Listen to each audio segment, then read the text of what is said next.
Let's move on to the sixth growth hack. This is a really fun hack that I would be a little wary about applying it yourself without fully understanding what makes it work, but this is definitely a very interesting anecdote and something I tell people all the time. So, if you've gone to a lot of conferences or done a lot of research on what growth hacking means and how you can go about growing your product, I'm sure you hear people tell you over and over and over again how important data is. Collecting data, storing data, analyzing it. Companies have data hackers, companies have data scientists, data engineers. Everyone's always talking about the importance of data. I hear test, measure, optimize, rinse, repeat all the time. Everyone talking about how data driven their startup is. And all that is well and good. I mean, I use data as much as the next guy and I think it is super important. But in today's day and age, data does not distinguish you from your competition. If your competitor is worth anything, they're measuring the same things you are. Everyone's measuring everything they should be. I mean, you can always work on, measuring things better, measuring things differently, but data is no longer enough to be a competitive advantage.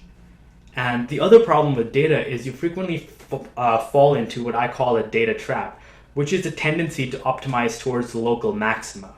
For instance, working on a Facebook application, I know there have been times I've spent way too much time trying to optimize, the text of a single feed story to move it from 4% to a 5% acceptance rate, while, just trying an entirely different thing would bring a lot more people into the application. So my solution to this kind of stuff, and something I need to remind myself all the time, is try weird shit often. Just try lots of crazy experiments. Every time you get burnt down with optimizing one small variable, just try something drastically different. This is a principle that I have to keep telling myself because it's so easy to forget about it, but I'll give you one anecdote about something weird I tried once that worked out really well, and I've since tried to replicate with mixed success.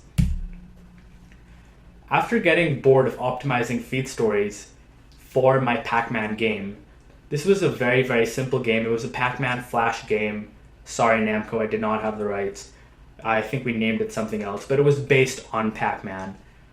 It was a very simple Flash game where you got a high score and there was leaderboards with your friends and you could challenge your friend to beat your score, kind of the very first iteration towards what social gaming would eventually become.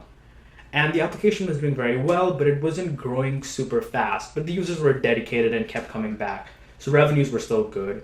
But I just got tired of the kind of micro optimizations I was doing. So I decided to hold a contest, which is something I normally am not a fan of because it's not very scalable. But I decided to hold a contest to reward whoever brought in the most new people to my Pac-Man game.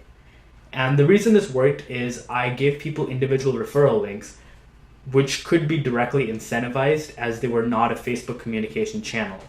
Facebook had banned incentivization of communication channels, so my response was, cool, I'll create a referral link. It's not technically a communication channel. I don't think Facebook can have a problem with it. So I decided to give them a $2,000 replica Pac-Man machine to the person that brought in the most number of people. And this went viral. People loved it. The idea of getting an entire replica Pac-Man machine for the $2,000 one, that it's the kind of gift that you'd love to have in your house, but not a lot of people would spend that kind of money on something that frankly is mostly just novelty value. And I mean, it's fun, but people aren't going to buy it themselves. And this turned into a crazy, crazy bidding war between people all jostling to pull in the most number of people. As it generally happens in these situations, within a couple of days, there were two people so far ahead from the pack that it got into a very competitive battle between the two of them, to the degree that they started buying ads against their referral link to bring in more people to my application. I had never ever seen anything like that in my years of building viral applications, and it was so cool to see other people buy ads for my application because of a contest that they just had their teeth in, and the whole sunk cost effect going. that I ended up gaining tens of thousands of users from this promotion. I would, however, be wary about replicating this specific strategy. I haven't, again, and it's worked, but never to the same degree.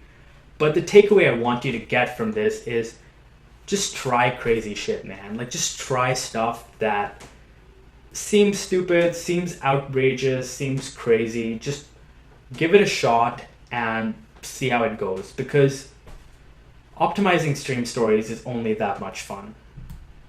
Take care, guys, and I'll see you in the last hack.